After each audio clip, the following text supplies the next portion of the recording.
Feel a weird need to preface this video by saying that all of the opinions that I'm making today are mine, because you're probably not going to be happy with what I have to say. Hey everybody, my name is Maddie, and welcome back to my channel and another video. Today we're going to be wrapping up all the books that I read in June, which is a lot. I read 13. I started out this month 2 books behind on my Goodreads challenge, and I ended at 8 books ahead. So there we go. That's an accomplishment. We're filming outside today, so this is my daily reminder to get your daily dose of vitamin D, because if you're like me, you hate the sun, and you absolutely hiss at it when it comes out anywhere. So if I make myself film outside, then I make myself at least get 20 minutes of vitamin D. So, thanks for helping me do that. Okay. Without further ado, I'm going to roll into the books that I read this month, and I'm just going to warn you, it is all over the place. We have YA novels, we have classics, we have, contemporary fiction. It's a lot. We have some graphic novels, too. I'm just going to throw myself into it. I also actually have physical books to show you this time, so that's exciting. The very first book I read this month was The Strange Case of Dr. Jekyll and Mr. Hyde. It's more of a novella. I think it's only 80 pages. I tried to read it before, but I never finished it. I don't want to get into some of these books too much because I talked about them a lot in my mid-year freakout tag, so I'll link that up here if you're interested in going to watch it. I was a little bit disappointed by it. Because it's a novella, it's so short, there's not a lot there, and like I discussed in my mid-year freakout tag, I feel like a lot of the, would you call it fan work? Like a lot of the work that has spawned as a result of that is much more interesting and fascinating and does a lot more with the characters than the source material has the ability to do within those 80 pages, but of course the source material remains relevant and important because it's the source material. So I'm really glad that I can say that I've read it now, but I wouldn't say it was my favorite classic by any means. Yeah, that's kind of where I stand on that, especially considering that like the last 20 pages is a letter. It's kind of like a wrap-up, which is a little bit common for the times, but it's not my favorite way for a novel to end. The next novel that I read, so these next 3 novels, I read them all in 3 days, one after another, and they're 3 YA novels. So originally what my plan was for this month was I was going to read Strange Case of Dr. Jekyll and Mr. Hyde, Frankenstein, and Dracula, and then read these 3 YA novels, which I know makes no sense and gives you whiplash, but I'm just throwing caution to the wind. But I had a really, really hard time getting into Frankenstein. So I was like halfway through Frankenstein when I started this book because I was getting really frustrated. It was getting late in the month, and I was like, you know what? I just need to read something. I don't care what it is. So I Was Born for This is by Alice Oseman. I believe it's Oseman. Why do I keep saying the wrong name? She's like one of my favorite authors. I should really know how to pronounce her name. I talk about that a lot in the mid-year freakout tag. It'll probably pop up again. This book wrecked me. 5 stars. 5 stars all the way. So I read Radio Silence by her back in May or April. I think it might have actually been April. And that was the first book that I'd ever read by her, and I absolutely loved it. And when I picked up this book, I was like, well, I was going to read all of her other books just because I loved her writing so much. And when I picked up this book, I was actually a little bit like tentative to read it because it follows a boy band, and like growing up, I was never someone who was like super into boy bands, so I was like, this is not really going to relate to me, and then it did. The last 50 pages, I was just sobbing on and off. There was one page in particular that I literally like took a picture of it on my Kobo so that I like can keep it because I was reading it from the library and I didn't want to give it back. Maybe I should actually explain the plot. So the book follows this boy band, The Ark, and the book is told in 2 perspectives. It's told from the perspective of Jimmy, who is the lead singer of this band, and it's told from the perspective of Angel, who is a major fan of The Ark and has been following them forever, is huge on their fan base, and basically at the end of the week there's going to be a meet and greet and she's finally going to get to meet them and see them in concert. But the story goes like so deep. Like there's such a good exploration of what it means to be famous, and the way that like we treat people who are famous, and the way that like you can get everything that you want and still be unhappy. And she does it in such a way that the three members of the arc, Jimmy, Rowan, and Lister, you like feel for them each individually, and you understand their own experiences.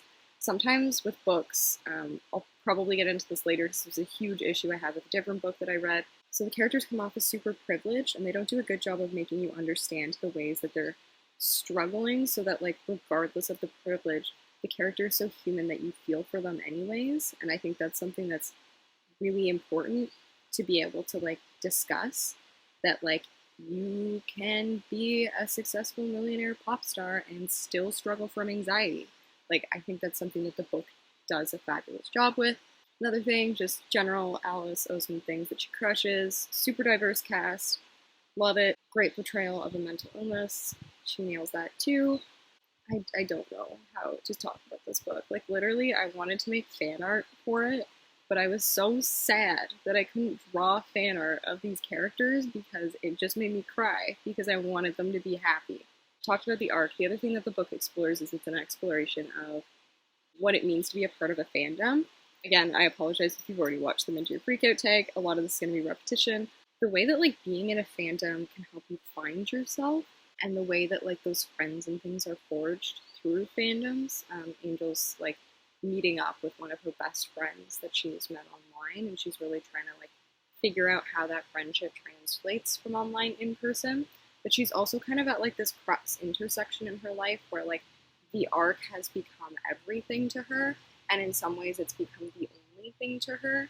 And I think Alice Oseman does a beautiful job at not only exploring all the ways that fandoms can help us, but the way that fandom can become an escape to a point where it becomes unhealthy.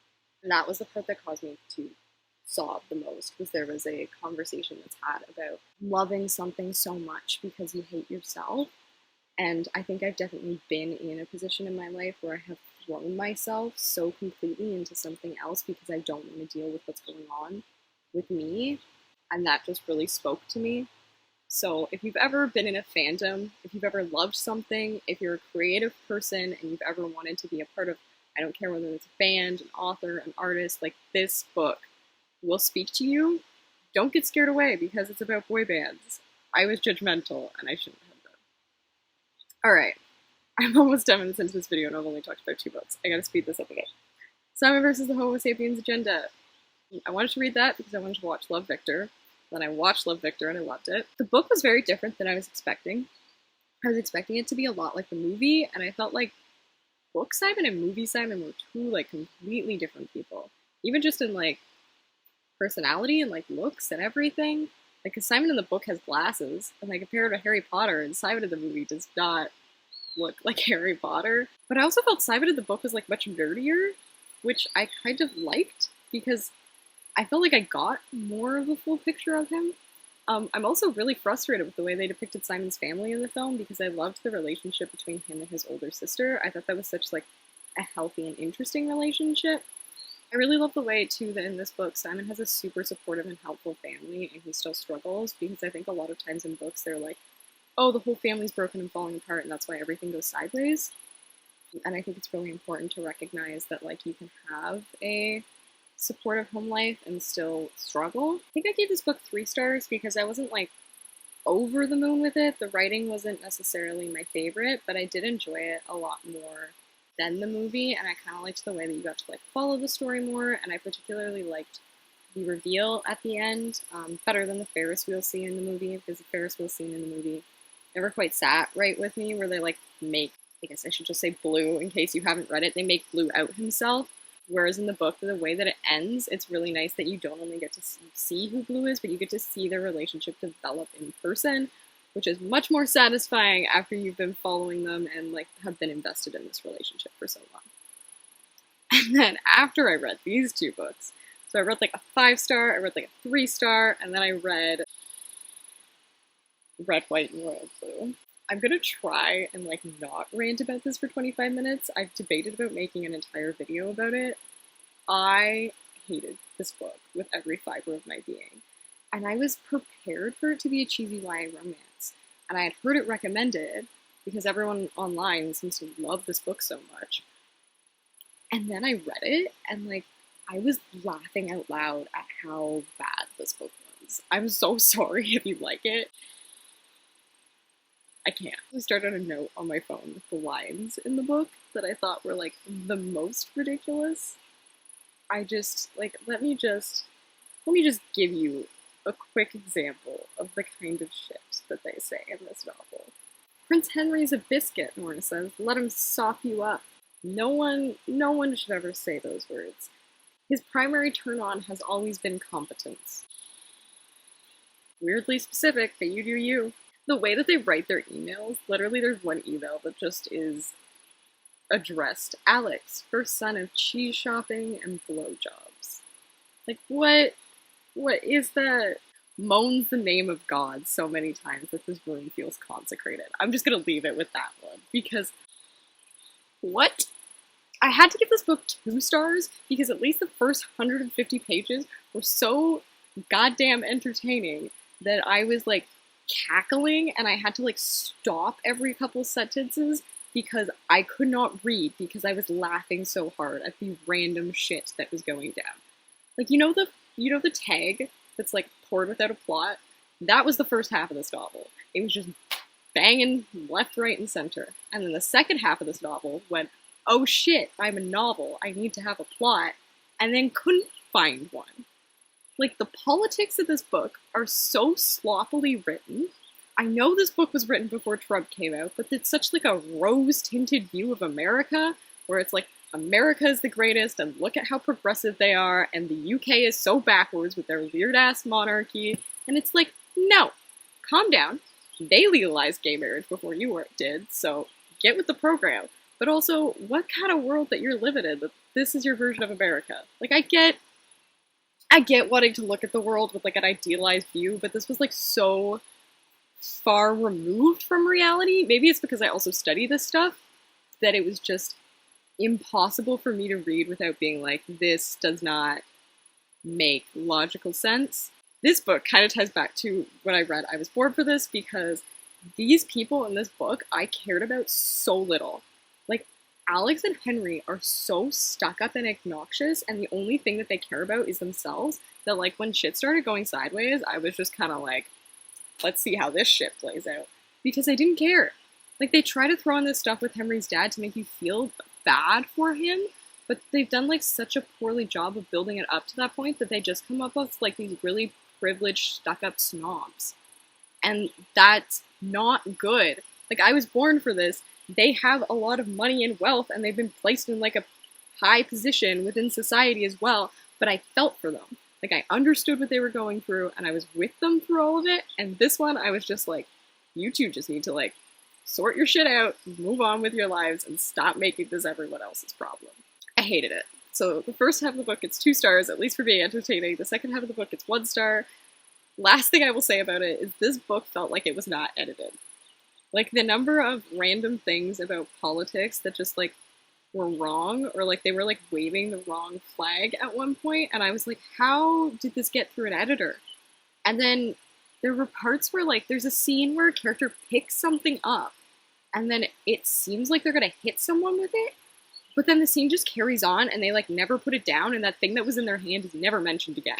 And I'm like, that is a major continuity error, that I'm just, like, reading it for the first time, and I can see that is a problem. So, if y'all enjoy this book, go right ahead. I cannot deal with this book, and I'm actually baffled by the fact that I was able to finish it. So, with that being said, after this book, I managed to finish Frankenstein. I think because that book was so trash that I needed some real literature to just fix the rot in my brain that was red, white, and royal blue. And I really liked Frankenstein when I got back into it. I think the problem was I had a really hard time. Frankenstein has this whole section in the middle where, I guess, the monster, or like the creation, because Frankenstein is the scientist, not the monster. Or maybe he is. Sorry, I'm going to stop getting into literary theory in my videos. But the creation has been like wandering around for a year, and he finds Frankenstein. He's like, let me tell you what I've done for a year, and then proceeds to do that, and it's pretty dry. Like, I know there's a lot of important stuff in there in terms of, like, his development of language and his, like, learning about, like, morality and interactions with people. But no, like, I was just kind of like, cool. How long has Frankenstein been sitting here listening to this? Because this is like 100 pages. But the book is so much better than, like, the portrayals of it in media, I think. The scientist isn't culpable in what Frankenstein does, and in the novel he is, and that's what makes it so fascinating, is that, like, Victor is literally just, like, lying around half the time, letting the monster get away with whatever shit he wants. But at the end, there's a scene where, like, you get the monster's perspective on what is happening, and basically, like, Victor creates this monster and then just runs away because he's freaked out by it, and it's, like, this really important lesson on morality, but also, like, the power of being a creative and being a scientist and having to accept, like, what you make and what you put out in the world. You can't just, like, run away from it and think that's gonna solve everything. For some reason, like, the first time that I saw the Frankenstein movie in full was in the Frankenstein pub in Edinburgh. I was, like, shocked when I read the book because, like, there's, like, no fire, there's, like, no windmills, there's no, like, lightning, they never even tell you how Frankenstein is made. But it works. Like, it works so much better. Like, I don't understand why when they went to adapt it to film, they're like, let's just scrap everything in this super successful classic horror novel and we'll just throw it all together. Wild. So I think I ended up giving this book 3 stars just because of that part in the middle, but, like, the ending definitely, like, made the book better for me. Like, I was like halfway through, and when I picked it up, I sat down and finished it in one reading. So this is a classic that I would definitely recommend that you take a chance to go and read. I'm probably going to be studying it later this year, and I'm super excited to take another look at it. I am 20 minutes into this video, and I have so many books to get through. I am so sorry. So, the next 3 books that I read, they all go together because they're a series, so this will help me get through some of this faster. It's Heartstopper by Alice Oseman, because I am obsessed with her, and I'm trying to read everything that she's ever written. I have Loveless and Solitaire coming in the mail, so I'll be reading those soon. So Heartstopper follows the characters Nick and Charlie.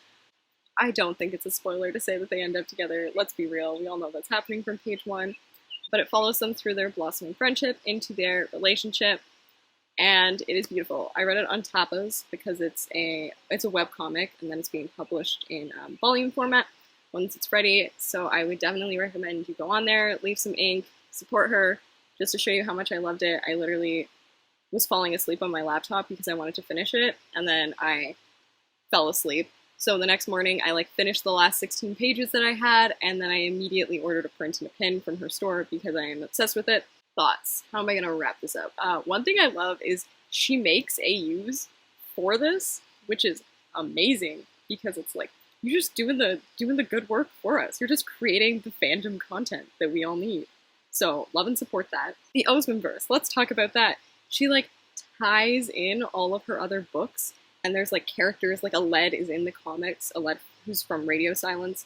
So if you're a huge fan of her work, it's super cool because it's, like, little Easter eggs. There's, like, little things and little pieces throughout the different books that you're able to, like, catch and, like, tie in. And I just love Nick and Charlie so much, and if I could say, like, one thing about this series, this is the healthiest depiction of a relationship I have ever read in anything at all. And it's phenomenal. Like, they grow together, but they're also, like, super awkward, and, like, they keep saying all the time, they're like, why are we like this? And I'm like, me. That is literally me, because I don't know how to talk to anyone. But also, like, they have problems, and they, like, learn how to, like, overcome them together. Like, if one of them's struggling with something, the other person goes home and gets on Google and, like, figures that shit out and, like, comes back the next day and is like, dude, let's work through our shit. So, yeah, like, I think I gave it, like, 4 stars because, like, I don't think I cried, but I was definitely, like, squealing in my room. Like, I was, like, texting my friend in all caps about this webcomic that I was reading. It's wholesome, it's cute, it's lovely, it deals with the real shit. Love it. Read it, support it, do all the things. Cool, I think I crushed that in a reasonable amount of time. Physical book time. Next book I read is Us Against You by Fredrik Backman, and this is the sequel to Beartown. Super disappointing, actually. I gave it 3 stars. I think I would have given it 2, but I just love his writing so much that was able to, like, pull me through all the issues that I had with it. There's one character that someone says to him, she's like, I hope you're one of the ones who gets a happy ending. And that just like hit me right in the feels. But I feel like in this novel, he tries to do too much. Like, Beartown is a hard book to read, just like content-wise, but the characters and everything pulled me through it. And in this book, I felt like I had no idea what was going on. Like, there's so many plot lines that he tries to throw together, which I get, it's supposed to be the falling out of what happened in Beartown, and like, obviously the way that that's destroyed the town. But then the problem was, there was like no connection to like what was happening. Like, a character would go through like a majorly traumatic event or like a majorly life-shifting experience, and it would be like such a small little thing, and then like wouldn't come up till 50 pages later, and I like didn't feel like I got to go through it with them. Like, characters died, and I was like, I forgot that they were sick or that things were happening earlier in the book because there were so many other plot lines going on.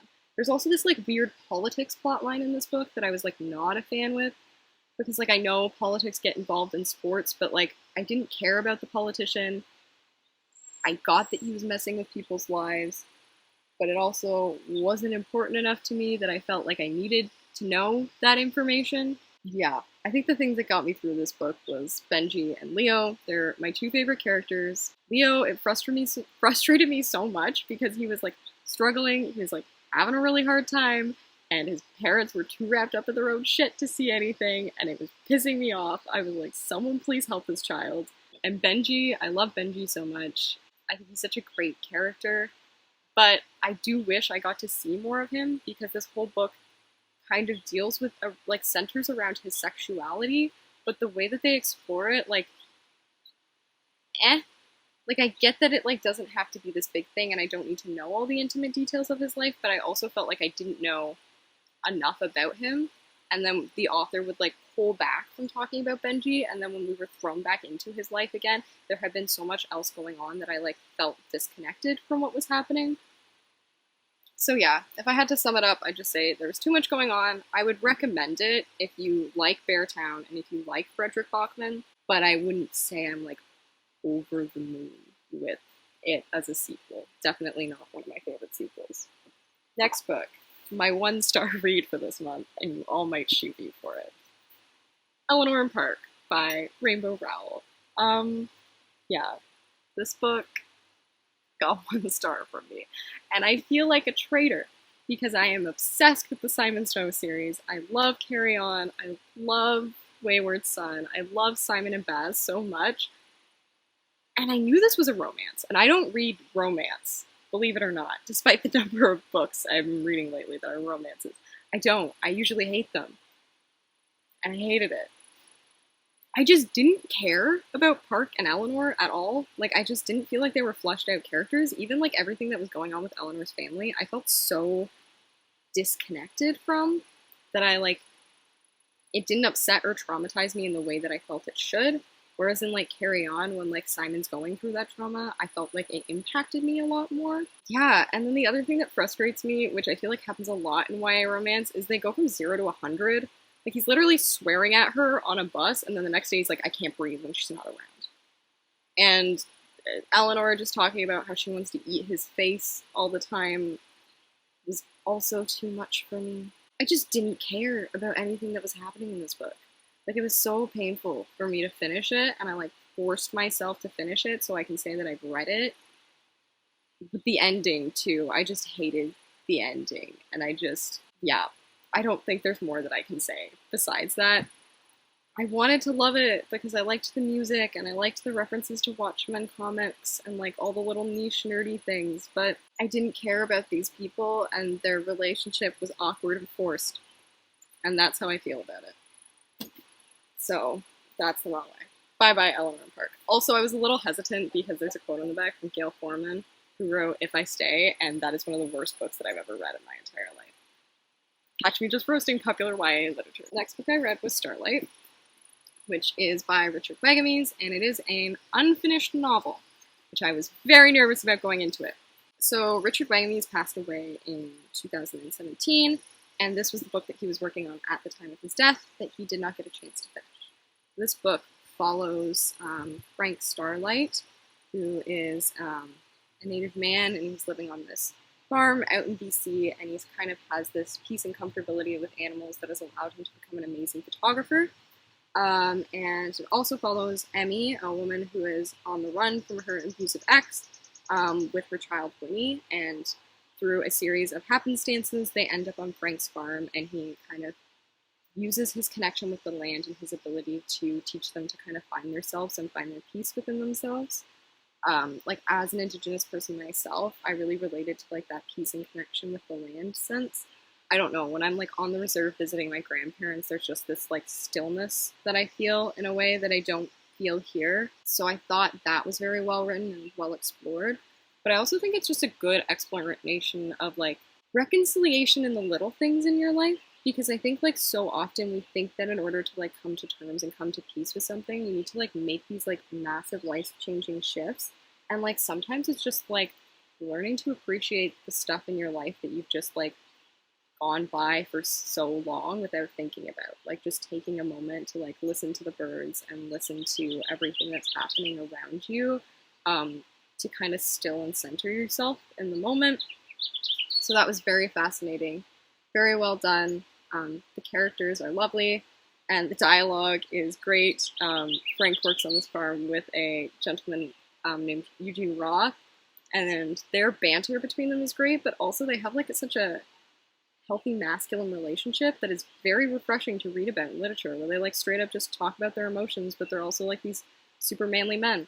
The book does end abruptly because they stopped it where he stopped writing, but there is, like, afterward, I guess it's a publisher's note at the end that kind of goes over what he had in mind, what he wanted to write. Also, can we just appreciate how beautiful this cover is? My laptop overheated. I'm really hoping it saved the video, but I'm just gonna blast through the last couple books super quickly. So yeah, just to wrap up, Starlight does end abruptly, but it works, and I think it's very poetic because it just makes me think of the quote from the book More Happy Than Not by, hopefully that airplane is not too loud, by Adam Silvera, where it's okay that some stories leave off without an ending. Life doesn't always deliver the one that we expect, and I think that is super fitting considering the way that he passed away unexpectedly, that his story just ends kind of the same way that his story ended. Not as good as Indian Horse, but definitely a really good book, so I would give that 4 stars, and I would definitely recommend it. After that, 2 more, and then we're done. I read The Deal of a Lifetime by Fredrik Backman. It is a collection of 3 short stories. I guess the first 2 are kind of like novellas, and the last one is a short story. I love his writing, I love his stories, so obviously I was going to love this. I do have to say, the story in the middle, I believe it's And Every Morning the Way Gets Longer and Longer, was not particularly my favorite, but it was very interesting and very well written. So the story in the middle kind of follows someone who's coping with Alzheimer's and his relationship between his grandson and his family as he struggles to remember everything that's going on. The very first story is A Deal of a Lifetime, and it starts with the words, "Hi, it's your dad. You'll be waking up soon. It's Christmas Eve morning in Helsingborg, and I've killed a person. That's not usually how fairy tales begin, I know, but I took a life. Does it make a difference if he knows whose it was?" So that's just like a whole fascinating concept. It's this interesting exploration of the things that you would do to protect the people that you love. So I would definitely recommend reading that. It's also beautifully illustrated in this copy. And then the very last story is my personal favorite, and it's Sebastian and the Troll. And it's this young boy who's battling, it's essentially a metaphor for depression. And he's trapped in this bubble, and one day this troll appears, and the troll's like, alright, either this bubble's gonna break, or you are, and we're going to have to see what happens first. And the metaphors and everything that is used is so beautifully done that it just strikes a chord with me and my own experience. I had read that story earlier because actually when my mom finished this, she brought it to me and she was like, read the last one. And like rereading it, it still teared me up in that way. There's so many like quotes and things from that last story that stuck with me. I think I'm actually going to put together like a little watercolor series on it, so read it. Read the things. Read Fredrik Backman. His writing is so poetic. I know most of his books are written in Swedish, but the people who translate it, good job, translators. You're crushing it. Last book is The Tattooist of Auschwitz by Heather Morris. I gave this book 3 stars. I felt kind of bad doing so because it is based off of a true story, and Lael and Jita's story is so incredibly moving and fascinating. I've read, I don't want to say a lot, but I've read other Holocaust books as well, and it just, those themes of struggle and humanity and morality in such a dark place, and also finding love and light in a place where there's so much darkness. So Lael worked as the tattooer at Auschwitz, and he meets a girl there whose name is Jita, and he falls in love with her, and he is convinced that he's going to find a way to survive the camp and marry her. It's based off of her interviews and her discussions with the real person. The reason I gave it 3 stars was because I didn't find the writing in this book that strong. So even though the story was super profound and the story was super moving, I couldn't keep with it in the same way that I have found I've been able to do with other Holocaust stories, because I didn't feel like I was drawn into it. And there was times that I felt like it was very repetitive, like she was going back and telling you the same thing over and over again, where I think some of those words and some of that time could have been focused on something else. I do know she's a journalist and that she originally intended for this to be a screenplay, so that could just be an adaptability issue. I'm not quite sure. Either way, I would recommend it. It's a really good story. So yeah, I think we made it. I don't know if my laptop did. We're gonna find out. But that's what I read this month. I feel like I talked way too fast. I'm sorry if I trashed your favorite novels. Sometimes people just don't like different books. And also, very clearly, I don't like romance. But I keep reading it because I know there's going to be exceptions to the rule. Like Heartstopper, loved that shit. Okay, I need to wrap this video up. I don't know what's happening right now. Alright, that's June. In the meantime, if you want to keep in touch with me, I will leave the links to my blog and my Instagram below. I try to update my Instagram every other day with a new piece of art, if not more frequently than that, and my blog gets updated on Tuesdays and Thursdays with new posts. Besides that, I'll see you back on this channel for a video next Wednesday. Thanks!